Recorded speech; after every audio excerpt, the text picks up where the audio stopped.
देले बाड़ू हमारा प्यार के, दिल से निकाल दिहल दिल के हकदार के।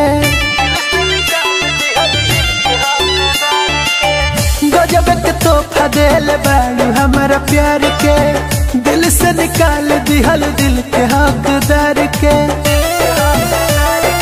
तू भाले नफरत करा करे जहाँ मरा तो प्यार करही के बाद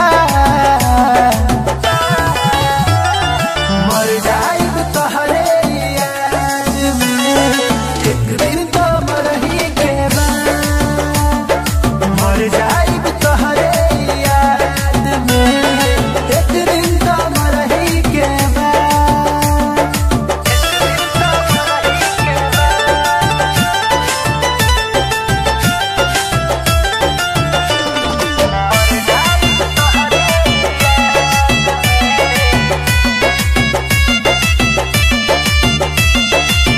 दोसर के हो गईल हमर सोझा जान हो, हमसे ढवाई ना गम के बोझा जान हो।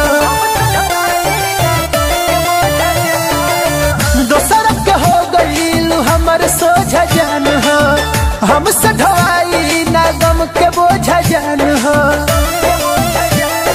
तोहरा तो पियवा के सेनुर लगा के डोली में अब चढ़ही के बाद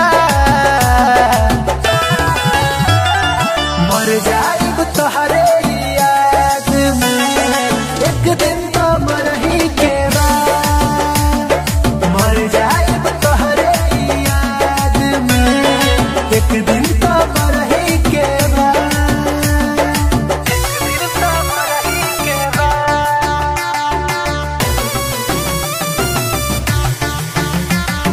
मर जाइब तोहरे याद में।